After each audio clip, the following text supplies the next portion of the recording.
When I asked my mom about the Hawaii trip I'd paid $22,000 for, she said it like nothing.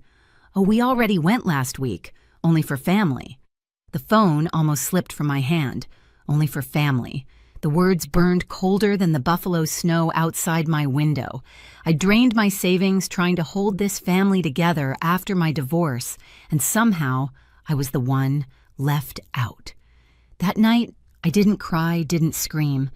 I poured myself a drink and stared at the frozen street below, because if they thought they could erase me that easily, they were about to find out what family really costs. After my divorce, I kept telling myself family would be my anchor. When everything else collapsed, my marriage, my sense of direction, the house that suddenly felt like someone else's, I thought going home would make it better. Instead, it made me smaller. I rented a one-bedroom apartment in Buffalo, the kind with old radiators that hissed through the night. My job in finance kept me busy enough to forget, but not enough to stop feeling. So I did what I knew best, number structure solutions. Every time my mom called about a tight month, I covered it. When Dad's car broke down, I paid the repair shop over the phone. Erin, my sister, never called unless she needed something, rent utilities, a new laptop for her online courses. I never questioned it. I just wired the money and told myself it was love. Over 2 years, the payments blurred into routine. Rent, bills, groceries, the quiet kind of giving that drains you slowly. I told my therapist I couldn't afford sessions anymore, but the truth was, I stopped going because I felt guilty spending on myself. I started keeping a spreadsheet for their expenses labeled neatly as if organization could make it feel like control. When I first suggested the Hawaii trip, Mom sounded delighted. "We all need a reset," she'd said. I imagined us on the beach, sunlight soft on our faces, laughing the way we hadn't in years. It felt like redemption, a chance to rewrite our story. I spent nights comparing hotels, choosing one with ocean views, and breakfast included. I booked snorkeling tours, dinners, airport transfers. Every detail perfect. I told myself the money didn't matter. I wanted to see them happy again. Maybe then they'd look at me and see more than the daughter who failed at marriage. On the night I booked the flights, I sat at my desk staring at the confirmation email glowing on my screen. My reflection in the glass looked tired but hopeful. I didn't know that hope was the most expensive part of the trip. The next morning, Mom texted a simple, "Got it," with a heart emoji. I smiled back, not realizing that message would be the last time she'd treat me like part of the family. Because the truth, betrayal doesn't come all at once. It builds quietly, one payment, one favor, one unanswered thank you at a time. The call came on a gray Saturday morning, one of those Buffalo days when the sky looks like wet concrete. I had my coffee in hand, my to-do list open, the kind of morning where you think you're finally getting your life together. Then I saw Mom's name light up my phone. I answered with a smile I didn't realize I still practiced. "Hey, Mom, how's the Hawaii planning going?" There was a pause too long to be bad service. "Oh," she said finally, her tone clipped, almost bored. "We already went last week. Only for family." For a second, I thought she was joking. My laugh came out brittle. "What do you mean, went?" "I booked those tickets. All 4 of them." "Yes, you did," she replied, her voice smooth like she was explaining something obvious. "It was lovely, Louisa. We just needed some time together. You've been so busy with work." I opened my mouth, but nothing came. I could hear the ocean in the background wind, laughter, the distant cry of seagulls. Then she hung up. The mug slipped from my hand and shattered against the counter. Coffee bled down the white cabinets pooling on the floor. I stood there numb, listening to the radiator hiss like it was mocking me. Only for family. I spent the rest of the day trying to convince myself I'd misunderstood. Maybe there'd been a mix-up, a surprise, anything that didn't mean what it sounded like. But when I checked the email receipts, I saw it clearly, my name nowhere on the itinerary. I'd paid every cent, but the guest list was just them. The next few days blurred. I went to work, smiled through meetings, signed off budgets, but inside something was unraveling. Every transfer I'd ever made to them flashed through my mind like a ledger of humiliation. Bills, rent, car repairs, all the little ways I'd tried to buy belonging. One night, I pulled out a photo from years ago Thanksgiving before the divorce. Mom and Dad stood in the center, Aaron next to them, arms linked. I was off to the side, holding the camera remote half cut from the frame. I hadn't noticed it then, but now it felt like a prophecy. That night, I didn't cry. I sat in the dark, the phone face down beside me, and realized something I should have known years ago: love that has to be purchased isn't love. It's a transaction. And like every transaction, there comes a point when the account runs out. The next time my phone rang with their name on it, I didn't pick up. Not yet. A month passed. Snow turned to gray slush, and the city felt heavy, like it was holding its breath. I hadn't spoken to my parents or Aaron since the Hawaii call, though their absence filled the silence louder than words ever could. Then one evening, while I was sorting through reports at my kitchen table, my phone buzzed. Aaron's name flashed across the screen. For a second, I almost didn't answer, but curiosity habit won. "Hey, Lou," she said, her voice syrupy, sweet. "Listen, the rent's overdue again. The landlord's been on my back. Can you send $2,000, just until next week?" I stared at the glowing numbers on my laptop. 2,000. My mind went back to the trip to her smiling somewhere on a beach I'd paid for. "Only for family, remember?" I said softly. What she asked, the sweetness cracking. "You heard me." The silence that followed was thick and ugly. Then she laughed sharp and fake. "Don't be ridiculous, Louisa. You're family. You've always helped us. Not anymore." I ended the call before she could argue. My hands were shaking, but not from fear, something colder, cleaner. Relief. I opened my banking app, scrolled to the automatic payments I'd set up years ago: rent transfers, car insurance, phone bills, even their internet. My fingers hovered, then tapped cancel. One by one, the confirmations popped up. Canceled. Canceled, canceled. Each click sounded like a door closing for good. When I was done, I called my financial advisor. "I want to secure my accounts completely," I told her. New passwords, two-factor verification, everything. She didn't ask why. Maybe she didn't need to. The next morning, I drove to the bank, handed over my ID, and signed the forms. My advisor slid them back to me, nodding. "You're taking control," she said quietly. I smiled. Finally. Outside, the wind cut sharp against my cheeks, but it felt different now, like it was clearing the air. That afternoon, I called a locksmith. "Can you install new locks and a camera system?" By evening, Mike the technician was at my door. A big man with steady hands, the kind of guy who didn't ask questions. He replaced the old brass lock with a heavy deadbolt, mounted a camera above the frame, and showed me the app to monitor it. When he left, I stood by the door watching the feed. The blinking red lights stared back at me, steady and unbothered. For the first time in years, my apartment felt like mine. I poured myself a glass of wine, sat on the couch, and stared at the quiet street below.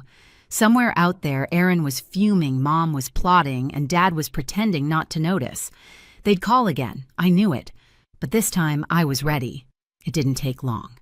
2 days later, the doorbell rang, 3 sharp buzzes that cut through the quiet like a blade. I froze, staring at the small screen on my phone that streamed the camera feed. There they were. Mom in her thick fur coat, arms crossed like she was about to fire someone. Dad beside her shoulders, slumped eyes darting everywhere but the camera. Aaron, of course, in front, lip gloss, shining her phone in hand, pretending this wasn't humiliating. And next to her, a man in a gray suit clutching a briefcase. I didn't even need to hear him speak to know who he was.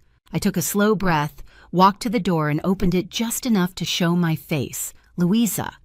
Mom said first, the practiced calm in her voice barely hiding irritation. "We need to talk." "I'm listening," I said flatly. The man in the suit stepped forward. "Ms. Mercer, I'm representing your parents and sister. They're concerned about your recent financial decisions. They've asked me to mediate before this escalates." "Escalates," I repeated, leaning on the doorframe. "You mean before you drag me into court for cutting off your allowance?" His jaw tightened. "They feel your choices are erratic, potentially unstable." Aaron scoffed behind him. "We just want to help Lou. You've been through a lot." My laugh was short, bitter. "Help? You went on a trip I paid for and didn't even tell me. You don't want to help, you want control." "Watch your tone," Mom snapped. "We're family." "Right," I said. Only for family wasn't that it. Her face twitched, but she didn't reply. Dad finally spoke, voice low. "Louisa, be reasonable. You know they depend on you." I looked at him, at the same man who used to teach me how to balance a checkbook, who once said independence was everything. "They're grown adults, Dad. They can depend on themselves." The lawyer cleared his throat. "If you refuse support, we'll have to file for guardianship to protect your assets and theirs. It's not uncommon in cases like this." That word guardianship hit me like ice water. They weren't just trying to guilt me. They were trying to own me. I straightened, meeting the lawyer's eyes. "Then I'll see you in court." And I shut the door in their faces. For a long time, I stood there breathing hard, the sound of their muffled voices bleeding through the door. I let them shout, let them threaten. When the noise finally faded, I poured another glass of wine, sat by the window, and let the city hum fill the space they'd once occupied. A week later, the letter arrived. A formal notice from the county courthouse. Petition for guardianship, filed by Marianne George and Aaron Mercer. Reason concerns over Louisa Mercer's emotional stability and financial judgment. It was absurd. It was cruel. It was exactly what they'd do. I called my friend Janet the second I finished reading. She didn't sound surprised. "They're trying to break you, Lou," she said. "You need a lawyer." She gave me a name, Daniel Price, a man she'd worked with when her own brother tried to sue her for inheritance money. "He doesn't scare easy," she added. The next morning, I met Daniel in his office downtown, a quiet man in his 50s with calm eyes and a voice that carried weight. After I explained everything, he leaned back, steepling his fingers. "What they're doing is manipulation, pure and simple. But we'll need to prove your competence in every way possible." "Fine," I said. "Tell me what to do." He listed everything: employment records, bank statements, evaluations from my doctor, my therapist. "If they're going to paint you as unstable, we'll show them the opposite." For the first time in months, I felt steady. I wasn't fighting alone anymore. 2 weeks later, I walked into the courthouse. The cold marble floors echoed under my heels. My hands were trembling, but my chin was high. Mom, Dad, and Aaron sat at the opposite table, whispering to each other. Aaron wore a black blazer, trying too hard to look professional. Mom's eyes met mine and held no warmth, only challenge. Their lawyer, same man from my doorstep, stood to speak first. "Your Honor, Ms. Mercer has exhibited signs of instability, erratic financial behavior, and isolation following her divorce. Her family believes she is unfit to manage her affairs." I could almost laugh. They'd built a fantasy version of me, a woman falling apart. Daniel rose calmly. "Your Honor, what you'll see today is not instability, but independence. My client is a successful financial manager with a decade of consistent employment. She has no debt, no erratic spending, and no history of instability. The only thing she's guilty of is saying no." He handed over the thick folder we'd prepared, pay stubs, evaluations records of every transfer I'd ever made to them. Mom looked away. Erin rolled her eyes. When the judge called me to the stand, my pulse quickened. I took the oath, sat down, and met the judge's gaze. "Ms. Mercer," he said, "in your own words, why did you cut off financial support to your family?" I took a breath, because I realized I wasn't their daughter anymore. I was their bank account. A murmur rippled through the courtroom. I supported them for years, rent bills, groceries. I even paid for a family vacation to Hawaii, thinking it would bring us closer.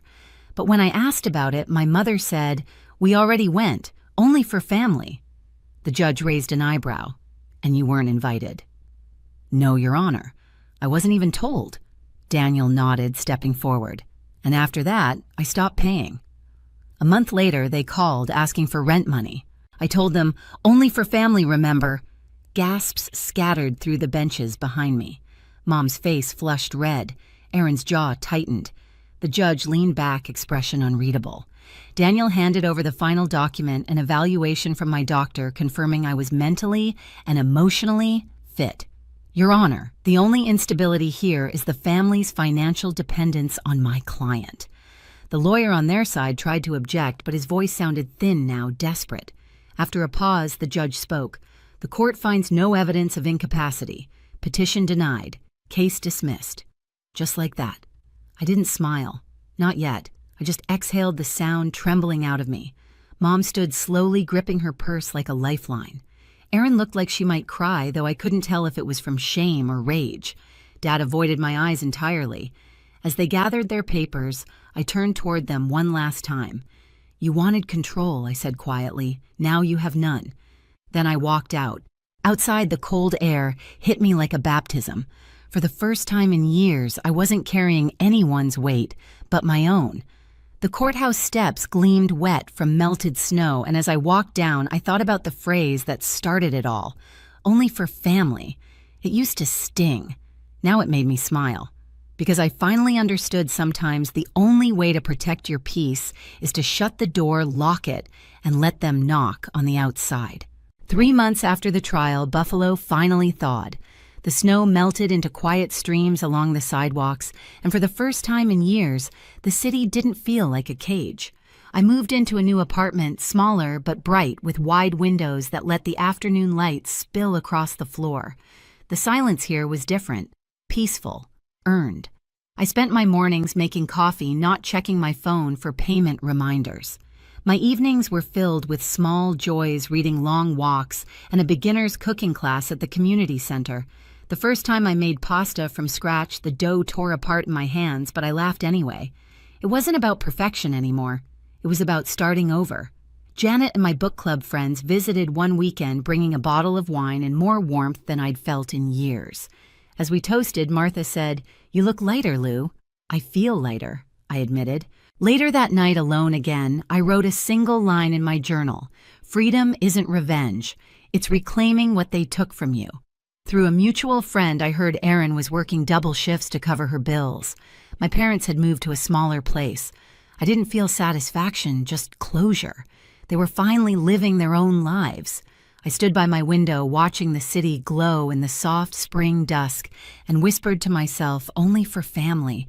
This time it wasn't pain, it was peace. That night I sat by the window lights of Buffalo, flickering like quiet promises. For years I'd mistaken sacrifice for love, silence for peace. But losing everything had taught me something simple. Family isn't defined by blood. It's defined by respect. They said, only for family.